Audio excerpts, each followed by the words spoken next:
రచ్చబండ ముచ్చట్లకి స్వాగతం సుస్వాగతం.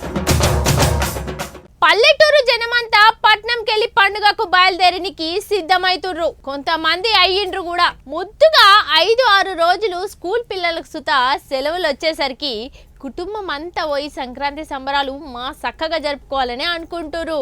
అంతేలే మరి, సంక్రాంతి అంటే క్రాంతి వెలుగులు నింపే పండగ. ఇక టీవీలో సంక్రాంతి సినిమా వస్తుంటే సంక్రాంతి పండగ చేద్దామా అనే పాట వస్తుంటే ఎంత ముద్దుగా అనిపిస్తుంది. వాకిట్లో ముగ్గులు, రంగురంగుల బొమ్మలు, పోరగాళ్ళు, పతంగులు ఎగిరేసుడు, తీపి వంటలు, పిండి వంటలు, చికెన్, మటన్, గారెలు, బూరెలు, ఇక గిట్లా చెప్పుకుంటూ పోతే మస్తుగా ఉంటాయి.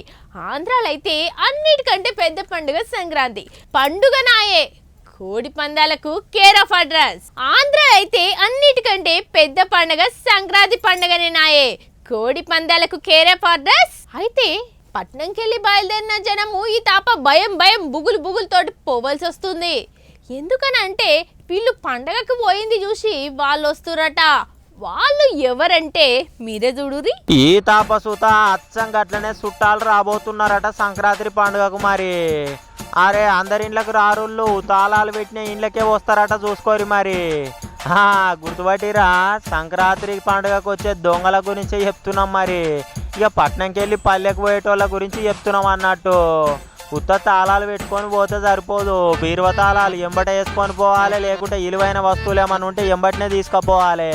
అంటే పైసలు, ఎండి, బంగారం గిసొంటి ఏమన్నా ఉంటే. ఇక పట్నంకి వెళ్ళి పల్లెకు పోయేటోళ్ళు జర పక్కింటి వాళ్ళకు చెప్పి పరిమెరకలు పెట్టమని చెప్పిపోతే మంచిది అన్నట్టు. పోలీసు వాళ్ళు ఏమేమో జాగ్రత్తలు పాటించమని చెప్తున్నారు. అంటే ఆర్నమెంట్స్ కానీ క్యాష్ కానీ ఎట్టి పరిస్థితుల్లో ఇళ్లలో ఉంచుదని మేము రిక్వెస్ట్ చేస్తున్నాం. వెళ్తున్న విషయాన్ని మాత్రం ఖచ్చితంగా నైబర్స్కి, ఓనర్స్కి, ఆ కాలనీ ప్రెసిడెంట్స్కి అందరికి ఇంటిమేట్ చేయాలి. ఇగో కాగితాల మీద జాగ్రత్తలు అన్ని రాసి గల్లీల పొంటి వంచుతున్నారు అన్నట్టు. ఇక కటౌట్ మీద కూడా కొట్టించి ఆటోకు తలిగిచ్చి అట్లనే మైకు సప్పులతోటి కూడా ఏర్క చేస్తున్నారు. ఈ సెంట్రల్ లాకింగ్ సిస్టమ్ అమర్చుకోండి. మెయిన్ డోర్ కు గ్రిల్స్ వాడడం మంచిది. మీ కాలనీకి, మీ అపార్ట్మెంట్ కు వాచ్మెన్ మరియు సీసీ కెమెరాలను ఏర్పాటు చేసుకోండి. జర జాగ్రత్తగా ఉండాలా. మరి పోలీసు వాళ్ళు చెప్పినట్టు పాటిస్తే ఇక మన ఇల్లు గుల్ల కాకుండా ఉంటుంది, చూసుకోరి సుమా. కానీ ఎటుకూడక పోరగాళ్ళకి 5-6 రోజుల సెలవు వచ్చిందని అటే పోతే మాత్రం ఈ దొంగన్నల పని మాత్రం కరెక్ట్ గా అవుతుంది, చూసుకోండి.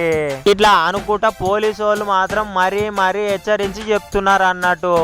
మీ మంచికే మరి, చూసుకోరి జాగ్రత్త. జర మీ ఇల్లు తాళం గీలం వేసుకొని పక్కింటి వాళ్ళకి చెప్పి, ఎదురింటి వాళ్ళకి చెప్పి పోతే మంచిది అనుకుంటాము.